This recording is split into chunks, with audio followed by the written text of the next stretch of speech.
Bilangan 13 ayat 1 sampai 33, demikian firman Tuhan. Tuhan berfirman kepada Musa, "Suruhlah beberapa orang mengintai tanah Kanaan yang akan kuberikan kepada orang Israel dari setiap suku nenek moyang mereka. Haruslah kau suruh seorang, semuanya pemimpin-pemimpin di antara mereka." Lalu Musa menyuruh mereka dari padang gurun Paran sesuai dengan titah Tuhan. Semua orang itu adalah kepala-kepala di antara orang Israel. Dan inilah nama-nama mereka. Dari suku Ruben, Syamua bin Zakur. Dari suku Simeon, Safat bin Hori. Dari suku Yehuda, Kaleb bin Yefune. Dari suku Isakar, Yigal bin Yusuf. Dari suku Efraim, Hosea bin Nun. Dari suku Benyamin, Palti bin Rafu. Dari suku Zebulon, Gadiel bin Sodi. Dari suku Yusuf, yakni dari suku Manasye, Gadi bin Susi. Dari suku Dan, Amiel bin Gemali. Dari suku Asher, Setur bin Mikael. Dari suku Naftali, Nahbi bin Wufsi. Dari suku Gad, Guel bin Maki. Itulah nama orang-orang yang disuruh Musa untuk mengintai negeri itu. Dan Musa menamai Hosea bin Nun itu Yosua.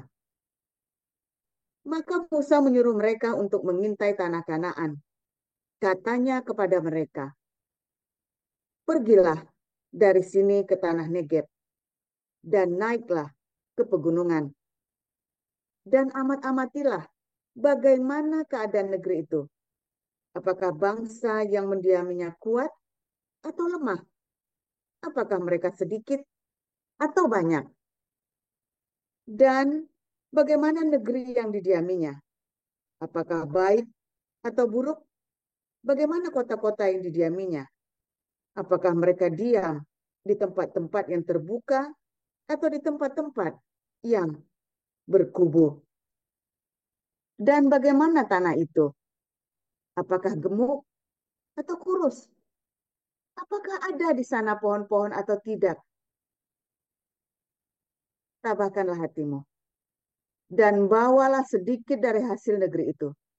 Waktu itu ialah musim hulu hasil anggur."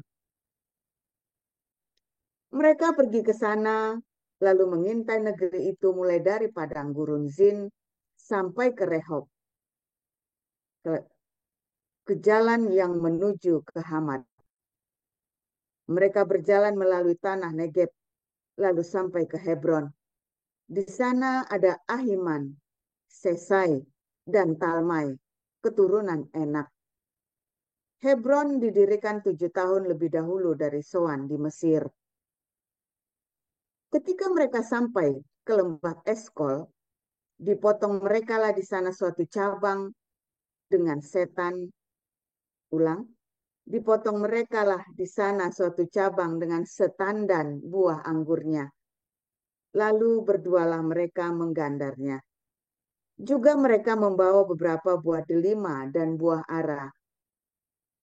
Tempat itu dinamai orang Lembah Eskol karena tandan buah anggur yang dipotong orang Israel di sana. Sesudah lewat 40 hari pulanglah mereka dari pengintaian negeri itu. Dan langsung datang kepada Musa, Harun, dan segenap umat Israel di Kades, di padang gurun Paran. Mereka membawa pulang kabar pada keduanya dan kepada segenap umat itu, dan memperlihatkan kepada sekaliannya hasil negeri itu. Mereka menceritakan kepadanya, "Kami sudah masuk ke negeri kemana kau suruh kami. Dan memang negeri itu berlimpah-limpah susu dan madunya. Dan inilah hasilnya. Hanya bangsa yang diam di negeri itu kuat-kuat, dan kota-kotanya berkubu dan sangat besar. Juga keturunan Enak. Telah kami lihat di sana. Orang Amalek diam di tanah Negeb. Orang Het, orang Yebus, dan orang Amori diam di pegunungan orang Kanaan. Diam sepanjang laut dan sepanjang tepi Sungai Yordan. Kemudian Kaleb mencoba menenteramkan hati bangsa itu di hadapan Musa. Katanya,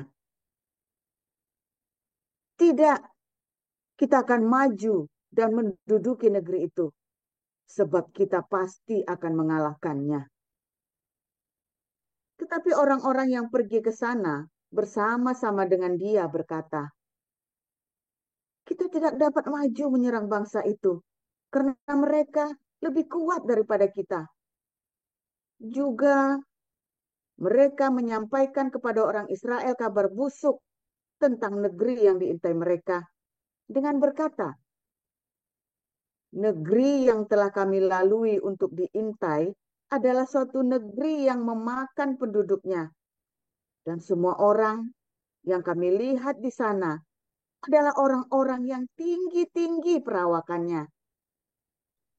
Juga kami lihat di sana orang-orang raksasa, orang Enak yang berasal dari orang-orang raksasa. Dan kami lihat diri kami seperti belalang. Dan demikian juga mereka terhadap kami. Demikian. Ya, silakan Bu Veronica lanjutkan. Ibrani 4 ayat 1 sampai 16. Sebab itu, baiklah kita waspada, supaya jangan ada seorang di antara kamu yang dianggap ketinggalan. Sekalipun janji akan masuk ke dalam perhentiannya masih berlaku. Karena kepada kita diberitakan juga kabar kesukaan, sama seperti kepada mereka. Tetapi firman pemberitaan itu tidak berguna bagi mereka, karena tidak bertumbuh bersama-sama oleh iman dengan mereka yang mendengarnya. Sebab kita yang beriman akan masuk ke tempat perhentian, seperti yang ia katakan. Sehingga aku bersumpah dalam murkaku, mereka takkan masuk ke tempat perhentianku, sekalipun pekerjaannya sudah selesai sejak dunia dijadikan. Sebab tentang hari ketujuh, pernah dikatakan di dalam suatu nas, dan Allah berhenti pada hari ketujuh dari segala pekerjaannya. Dan dalam nas itu kita baca, mereka takkan masuk ke tempat perhentianku. Jadi sudah jelas bahwa ada sejumlah orang akan masuk ke tempat perhentian itu, sedangkan mereka yang kepadanya lebih dahulu diberitakan kabar kesukaan itu tidak masuk karena ketidaktaatan mereka. Sebab itu ia menetapkan pula suatu hari, yaitu hari ini, ketika ia setelah sekian lama berfirman dengan perantaraan Daud seperti dikatakan di atas. Pada hari ini, jika kamu mendengar suaranya, janganlah keraskan hatimu. Sebab, andai kata Yosua telah membawa mereka masuk ke tempat perhentian, pasti Allah tidak akan berkata-kata kemudian tentang suatu hari lain. Jadi masih tersedia suatu hari perhentian, hari ketujuh bagi umat Allah. Sebab barang siapa telah masuk ke tempat perhentiannya, ia sendiri telah berhenti dari segala pekerjaannya, sama seperti Allah berhenti dari pekerjaannya. Karena itu baiklah kita berusaha untuk masuk ke dalam perhentian itu, supaya jangan seorang pun jatuh, karena mengikuti contoh ketidaktaatan itu juga. Sebab firman Allah hidup dan kuat dan lebih tajam daripada pedang bermata dua manapun. Ia menusuk amat dalam sampai memisahkan jiwa dan roh, sendi-sendi dan sumsum. Ia sanggup membedakan pertimbangan dan pikiran hati kita.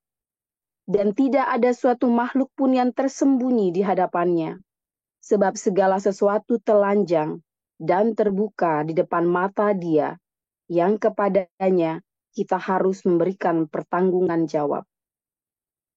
Karena kita sekarang mempunyai imam besar agung yang telah melintasi semua langit, yaitu Yesus, Anak Allah.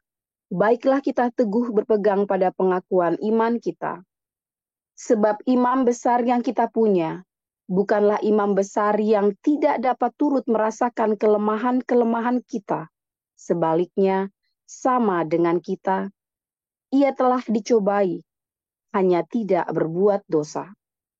Sebab itu, marilah kita dengan penuh keberanian menghampiri tahta kasih karunia, supaya kita menerima rahmat dan menemukan kasih karunia untuk mendapat pertolongan kita pada waktunya.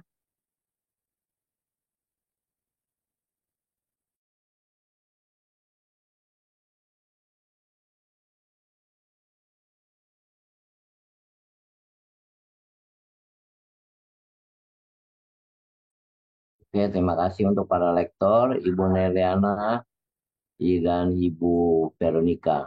Kita akan mendengarkan renungan firman Tuhan yang akan disampaikan Pastor Paul dengan judul 12 mengintai. Silakan Pastor Paul.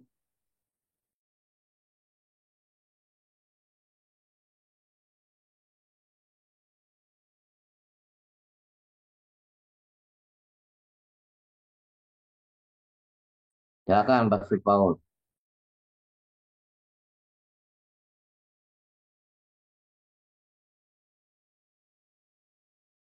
Haleluya, luar biasa.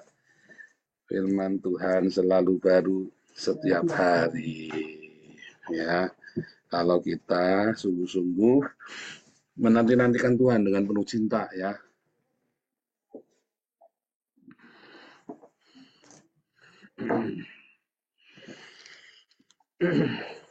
Kalau kita tidak punya cinta, kita tidak punya pengharapan, yang terjadi nanti adalah setiap hari pergumulan hidup kita menjadi kering. Kita selalu mengalami kekalahan, kita selalu mengalami KO, ya, karena kita nggak punya pengharapan, kalah sebelum bertanding, karena kita nggak punya cinta, ya, makanya tersisa hanya kebencian, saudara ya. Setiap hari konflik, akhirnya apa? Putus, selesai, ya, karena kita nggak punya cinta, nggak punya pengharapan, dan akhirnya kita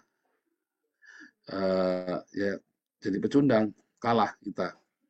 Tapi kalau kita mengasihi Tuhan dengan sungguh-sungguh, tahunya dari mana kita mengasihi, saudara? Dari konflik, ya. Tahunya dari mana kita mengasihi? Dari konflik. Tanpa konflik Anda tidak akan pernah tahu Anda mengasihi apa enggak. Iya kan? Misalnya nih, Pulusi tiap bulan dikasih duit sama bosnya nih. Ya kan? Ini bonus, wah tiap hari dikasih bonus terus. Ya rasanya sayang bosnya paling sip. Tapi begitu udah tiap hari diomel-omelin terus sama bosnya, waduh, ya kalau ada duitnya nggak apa-apa bos, nah, bilang. Tapi begitu nggak ada duitnya, nah berarti bukan kasih itu, berarti duit, kasih duit maksudnya ya, kasihnya kasih duit. Saya dulu punya bos galak sekali ya, kalau ngamuk itu ya, dari selangkangan, ubun-ubun, kutu, kecoa, sampai apa semua ya. Tapi bonusnya saya bisa beli Baleno satu, saudara. Bonusnya setahun tuh kita bisa beli mobil baru satu itu, serius saudara ya. Aduh, kalau tak sebut perusahaannya Anda, oh pantesan, gitu ya. Kerja di situ itu benar-benar mengerikan sekali ya. Tapi duitnya enak, gajinya enak, saudara ya. Sebulan saya naik gaji 2 kali. Setahun saya naik gaji 2 kali. Setahun naik gaji 2 kali. Saya ngalamin tuh ya. Dan itulah kasih, maksudnya kasih duit. Ya, kasih duit. Kalau ngomong, wah itu kalau lagi meeting ya, saudara ya. Itu sepatu itu bisa melayang itu. Kalau kita lagi meeting besar tuh ya di beberapa grup perusahaannya dia, kita lagi meeting terus kita ngomong sendiri, nggak fokus dengan meeting itu, sepatu itu bisa melayang ke muka Anda itu, dilempar itu. Tapi gajinya besar, nah itu kasih. Ada konflik nggak apa-apa, yang penting gajinya besar, yang penting kasih itu tadi kasih duit, ya kan? Nah, tapi kalau nggak kasih duit gimana, saudara? Ya kan? Ya kalau semuanya lancar-lancar saja, Anda nggak tahu ada kasih apa nggak, begitu ada konflik, Anda tahu tuh ada cinta apa nggak di situ. Kalau nggak ada konflik nggak bisa. Kalau tidak ada konflik, Anda tidak akan pernah tahu Anda itu punya cinta apa enggak. Percaya saya, suami istri, ya jangan suami istri dulu nih lagi pacaran nih, yang jangan pegang-pegangan, ya kan? Aduh, sebagai gombal-gombal. Ku panggil namamu Dedi, ku panggil namamu Inem. Wah, pokoknya pegang-pegangan tuh ya. Begitu nanti ada konflik, ribut, baru tahu tuh ternyata kemarin lu gombal semua tuh yang lu ngomong semua itu. Beneran, saudara. Tanpa konflik kamu tidak akan pernah tahu cinta yang sebenarnya. Tante saya itu pendeta ya. Waktu kami masih pacaran ditanyain, kamu udah pernah berantem belum? Sering. Berantemnya bagaimana? Berantemnya begini, wah salah kamu. Berantem itu yang produktif. Nah, saya diingatkan buat tante ya, walaupun kamu sudah bagi undangan, kamu sudah ngukur baju pengantin, sebelum kamu diberkati di gereja, kamu boleh pisahan. Walaupun walaupun kamu sudah berangkat ke gereja mau diberkati, kalau kamu ada pemikiran nggak cocok, lebih baik berhenti sekarang. Begitu saudara, harus ada konflik. Kalau belum pernah bertengkar, kamu jangan menikah dulu, bertengkar dulu. Disuruh bertengkar dulu, saudara. Ayo manteng. Serius ya, dulu saya sudah pernah bertengkar belum? Bertengkar dulu baru boleh kawin, saudara. Loh, kalau di Belanda mah bukan bertengkar dulu. Kalau di Belanda suruh booking dulu, saudara. Suruh oh dulu, baru kawin, dicoba dulu. Tapi kalau nanti saya bilang, kamu bertengkar dulu. Kalau belum bertengkar, nggak boleh kawin. Jangan tentukan tanggal kawin. Kamu coba bertengkar dulu. Cari bahan buat bertengkar. Udah. Kamu harus tahu, konflik itu ya akan membuat kita teruji. Kita ini cinta apa enggak sebenarnya. Kira-kira ya dalam konflik itu kita teruji, saudara ya. Saya punya salah satu om saya ya, dia mau menikah, saudara ya. Sudah ngukur baju pengantin, lagi ngukur korden buat di rumah, saudara. Bisa tiba-tiba ribut, terus dia pulang, itu undangan sudah dicetak, belum dibagi tapi sudah dicetak. Ya, dia bilang sama opa saya, kita nggak jadi menikah, batalin semuanya. Artinya cintanya tidak cukup. Itu saudara, artinya cintanya tidak cukup. Kamu butuh konflik saudara untuk kamu bisa tahu mengasihi. Kamu saling mengasihi apa enggak, suami istri, komunitas. Di dalam komunitas, kalau tidak ada konflik, kita tidak tahu kalau kita itu punya cinta yang melimpah apa enggak. Kalau kamu tidak punya cinta yang melimpah, di dalam konflik itu kamu nyerah. Ya, serius saudara. 12 pengintai ini adalah orang-orang pilihan, ya. Dan orang-orang pilihan ini bisa punya perspektif yang berbeda. Dari 12 orang ini hanya Yosua dan Kaleb yang punya perspektif yang positif ya terhadap sesuatu, terhadap Satan, adversary. Ingat pelajaran adversary minggu lalu, bukan minggu kemarin ya, hari Minggu yang lalu, adversary. Ya, itu pelajaran bagus sekali, sayang internetnya putus-putus ya. Adversary atau satana. Di dalam konflik itu ada setan, saudara. Kalau tidak ada setan, tidak ada konflik. Ya, ditengking, bukan ditengking. Kamu harus kalahkan dia. Lawanlah iblis, ia akan dapat. Tunduklah pada Allah. Melawannya dengan apa? Dengan kamu menundukkan diri kepada Allah. Sehingga satana itu bisa kamu kalahkan. lawanlah iblis, lawan maka ia akan lari daripadamu.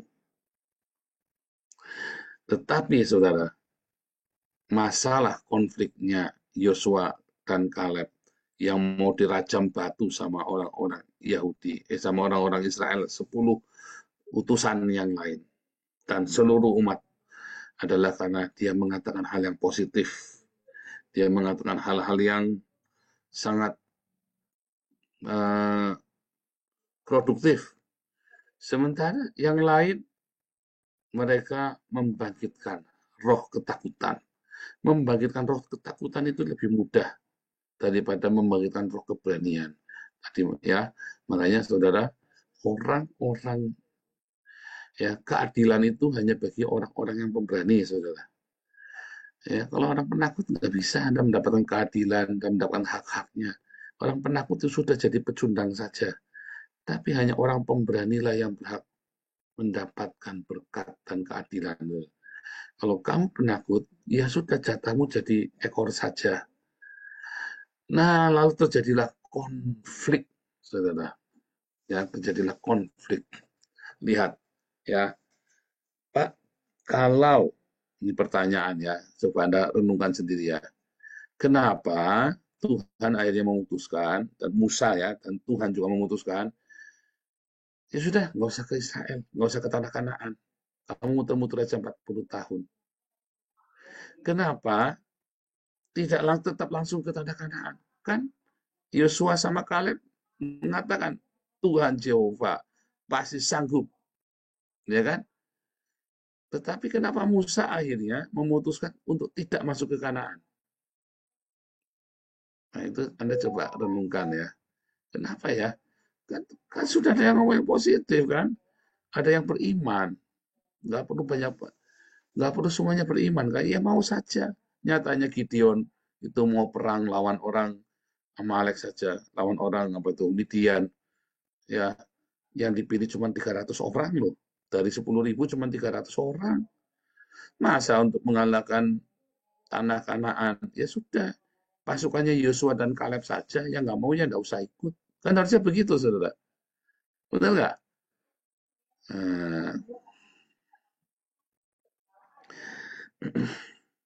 suatu ketika Galarwa itu pernah mau Natalan ya. Terus ribetnya minta ampun. Kita bilang uangnya ada, nanti dari Damaris, makanannya semua sediain dari Damaris. Lalu ada yang nyelemong ya. Intinya pokoknya nggak mau. Ya sudah, kalau nggak mau, kalau separuh hati jangan dilakukan. Oh, sebenarnya kalau separuh jangan dilakukan. Ini kita melayani Tuhan. Kalau kamu separuh hati, ini kan saya tawarkan ke kalian. Kalau kalian yang separuh hati nggak mau ya jangan, nggak usah. Nggak usah. Nah itu sama tadi tuh ya, 10 utusan melawan 2 utusan.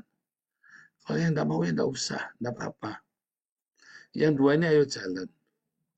Makanya yang masuk ke tanah Kanaan hanya Yosua dan Kaleb, karena dia yang apa? Dia yang pemberani. Orang-orang yang pemberani inilah yang layak mendapatkan kemenangan. Orang-orang kalau penakut nggak usah, saudara. Anda tidak layak mendapatkan yang baik. Tapi Yosua dan Kaleb ini yang akhirnya mewarisi tanah Kanaan. Sementara semua orang Israel yang lahir di padang gurun tidak bisa masuk ke tanah perjanjian kecuali Yosua dan Kaleb. Karena mereka punya hati yang tulus. Mereka percaya kepada Tuhan. Mereka punya cinta yang melimpah, saudara. Di dalam cinta tidak ada ketakutan. Ya kan? Nah, dalam kehidupan kita juga sama ya, saudara ya. Di dalam konflik itu Anda jangan mundur. Di dalam konflik itu Anda jangan mutung, jangan ngambek. Konflik itu harus dihadapin. Bukan dihadapin untuk berkelahi, bukan. Tapi konflik itu dihadapin untuk mencari solusi, saudara. Ya, sebelum ada solusi jangan mundur. Kalau sudah ada solusi, jalanin kesepakatan sama-sama. Kita lihat, tidak semua yang kita yakini benar harus dilakukan. Sama seperti Yosua dan Kaleb. Mereka benar, tetapi tidak semua yang benar itu harus dilakukan. Karena yang lain mungkin imannya belum nyampe. Yang lain mungkin imannya belum ke sana. Jadi Anda harus menunggu. Itulah komunitas. Ya, di dalam komunitas seringkali kita harus menunggu. Ya, kita tidak bisa memaksakan kebenaran yang kita miliki walaupun itu benar-benar benar. Benar-benar yang benar. Walaupun orang-orang itu salah. Kamu harus menunggu, saudara. Kalau waktu itu Musa tetap ngotot berangkat, itu bubar jemaat. Itu bisa kudeta di mana-mana, saudara. Ya, nggak ada kesatuan hati di sana. Makanya ya sudah stop dulu. Tetapi bukan berarti konfliknya diperpanjang, tapi stop dulu. Itu adalah langkah yang amat sangat bijaksana dari Musa untuk stop dulu. Kita nggak usah ke sana dulu. Sebab kalau yang 2 setuju, yang 10 tidak setuju, apalagi yang 10 memberikan hembusan negatif, maka ketika masuk tanah Kanaan kita akan terpecah-pecah. Mungkin kita bisa menang pun terpecah-pecah. Apalagi sudah ada roh ketakutan di sana. Roh ketakutan ini nggak ada obatnya, saudara. Obatnya hanya sang cinta yang memberikan keberanian. Orang-orang yang penuh dengan ketakutan ini nggak bisa masuk. Karena orang-orang kalau Anda penakut, Anda tidak berani mengambil hak yang menjadi hak Anda takut, tapi alasannya karena cinta. Padahal Anda takut sebenarnya. Maka Anda tidak bisa. Ya, banyak orang alasannya aku nggak mau ribut. Nah, karena nggak mau ribut, terus Anda tidak mau, saya nggak mau berkonflik. Konflik itu selalu ada, saudara. Ya tadi ya, orang Israel ini sudah melihat mujizat tiap hari saja, mereka bisa berkonflik tentang apakah kita sanggup masuk Yeriko apa enggak. Padahal apa? Padahal sudah melihat sendiri semuanya. Tetapi konflik selalu ada. Konflik itu akan selalu ada dimanapun kamu berdiri. Konflik itu selalu ada. Sampai nanti Tuhan Yesus datang, kita semua melihat dengan jelas. Maka tidak akan ada konflik di sana. Tapi sampai dengan hari ini, maka konflik itu kan ada dimanapun. Bahkan di tengah hadirat Tuhan yang luar biasa. Selalu ada konflik, karena konflik itu datangnya dari dalam hati kita sendiri. Bahkan di gereja-gereja yang katanya diurapi Tuhan sekalipun apalah. Ya, konflik selalu ada terjadi di sana. Karena di tengah-tengah konflik itulah Tuhan akan menuntun hidup kita, saudara. Di tengah-tengah konflik itulah akan nyata siapa yang layak untuk diberkati apa enggak. Anda kalau jujur ya di tengah-tengah konflik itu, Anda kan kalau Anda jujur, ya Anda akan mengerti sebetulnya kita tidak layak untuk diberkati. Kita tidak layak untuk menerima segala yang indah ya dari surga.